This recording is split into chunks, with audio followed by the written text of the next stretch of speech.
Hello बच्चों, आज हम आपकी करने जा रहे हैं 13 वर्कशीट को और यहाँ पर हम सीखने जा रहे हैं कि विदाउट लॉन्ग डिवीजन के यानी कि भाग किए बिना विदाउट लॉन्ग डिवीजन के हम कैसे पता कर सकते हैं कि वो टर्मिनेटिंग है या नॉन टर्मिनेटिंग। देखिए नीचे वाली वैल्यू को बोला जाता है Q, ठीक है। यानी कि Q की वैल्यू जो है अगर ओनली 2 हो यानी कि फैक्टर जो हो उसके वो ओनली 2 आए, इसके अलावा और कोई डिजिट वहां पर नहीं होना चाहिए, ठीक है, तब भी वो टर्मिनेट हो जाएगा।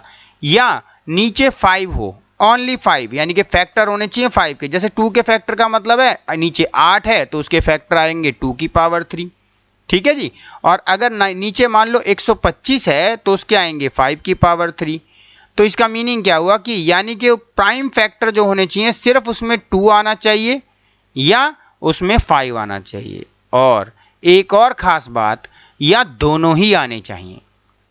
अब अगर 2 के साथ में कोई और डिजिट आ जाए, जैसे 2 की पावर 3 आ जाए और साथ में 3 आ जाए, तो याद रखना हमारा रूल नहीं लगेगा, यानी कि सिंगल वाला, ठीक है। अब यहां पर देख लेते हैं सेम इसी तरीके से, अगर यहां पर 5 की पावर 3 आता है और उसके साथ में 3 आता है तो रूल नहीं लगेगा टर्मिनेटिंग वाला। अब यहां पर अगर ये दोनों एक साथ आ जाते हैं और उसके साथ कुछ और भी आ जाए तो भी वो टर्मिनेट में काउंट होगा।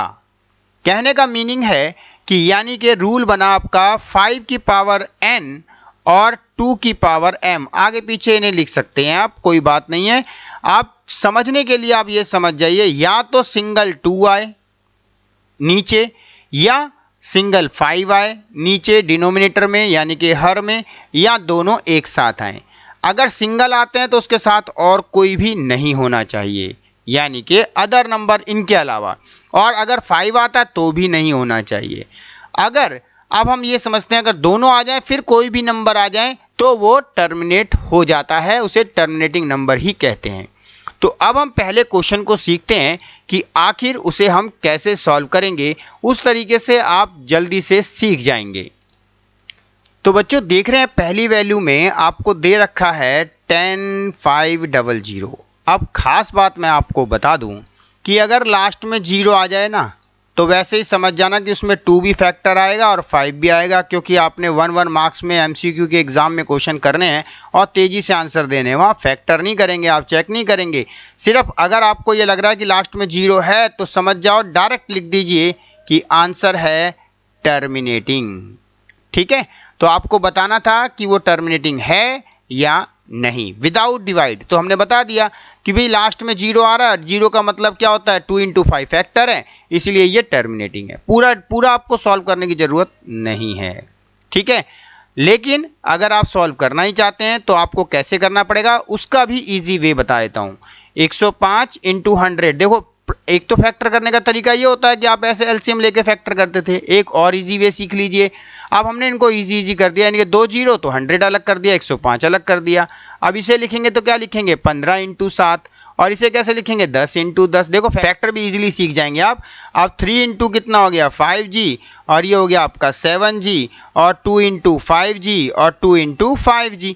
अब आपने क्या देखा यहाँ पर कि 2 कितनी बार आया वो चेक कर लीजिए कि 2 है हमारा 2 बार, 5 कितनी बार आया 1 बार, 2 बार और 3 बार, यानी कि 5 की पावर 3 है, ठीक है। और उसके साथ में आपके पास 3 भी है और 7 भी है, यानी कि इस तरीके से आपको बताना है। बिकॉज Q की वैल्यू जो है वो 2 की पावर 2 है, 5 की पावर 3 है और 3 × 7 है। तो इस तरीके से हम क्या कह सकते हैं जी, यहां पर हमारा रूल लग रहा है 2 की पावर n एंड 5 की पावर m। इनको अलग अलग लिख सकते हैं, मतलब आगे पीछे भी लिख सकते हैं, कोई दिक्कत नहीं है, ठीक है। इसलिए हम कह सकते हैं क्या बेटा, it is a terminating number, it is a terminating number. तो आप लोग लिख सकते हैं ये शांत है। तो पहला क्वेश्चन आपने कर लिया। अगर आपको 1 मार्क्स का क्वेश्चन आता है डायरेक्ट आंसर दे देंगे 0 देखते के साथ, लेकिन अगर पूरे फैक्टर करने के लिए आता है तो आपको इजी वे में फैक्टर करना भी मैंने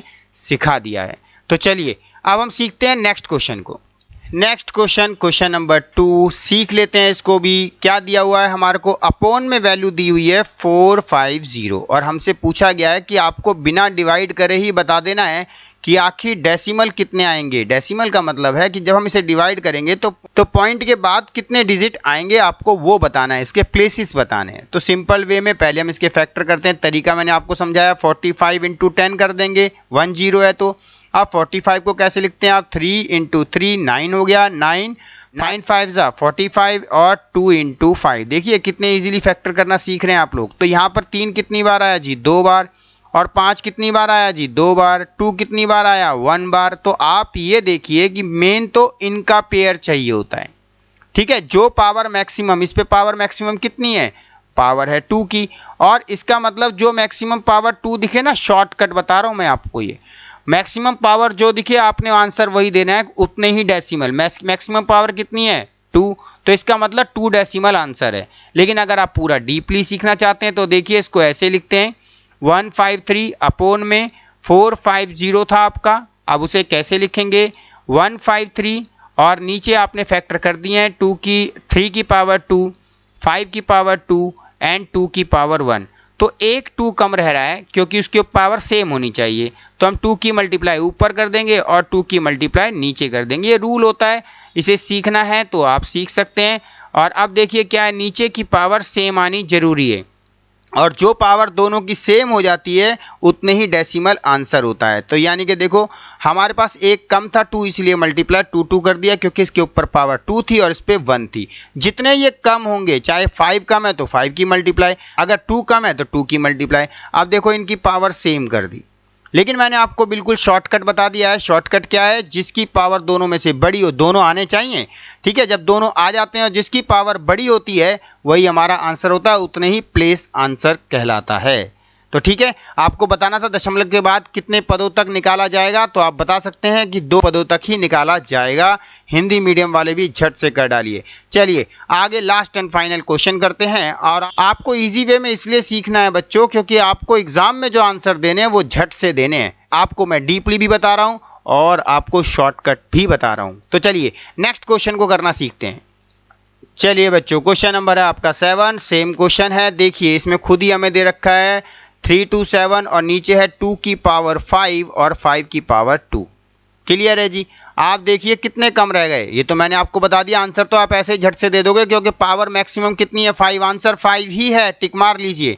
लेकिन अगर आप डीपली सीखना चाहते हो तो आपको पता है कि दोनों की पावर सेम करनी पड़ती है, तभी वो 10 की फॉर्म में आता है, ठीक है। अब वो भी समझा देता हूं कैसे करेंगे। इसमें कितनी पावर है, 2, तो इसका मतलब हुआ 5 की पावर 3 की ऊपर भी, 5 की पावर 3 की नीचे भी मल्टीप्लाई कर देते हैं। तो कैसे करेंगे जी, यहां आ गया देखो 3 to 7 और 5 की पावर 3, और नीचे अगर हम उसको लिखेंगे तो लिखेंगे 2 की पावर 5 इंटू 5 की पावर भी 5।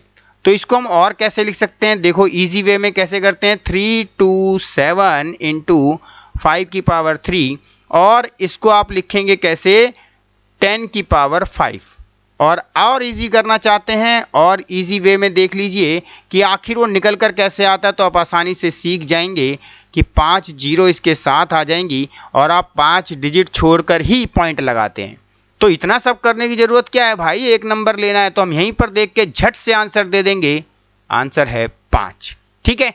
तो जो भी बड़ी पावर होती है, लेकिन 2 और 5 दोनों आने चाहिए, उनमें से जो बड़ी पावर होगी और वही है हमारा आंसर, उतने ही होते हैं प्लेसेस। तो चलिए आपने बहुत डीप और इजी वे में सीख लिया है। अब मिलते हैं नेक्स्ट वर्कशीट में। चैनल को सब्सक्राइब करना मत भूलिएगा, बेल आइकन को भी जरूर दबाइएगा।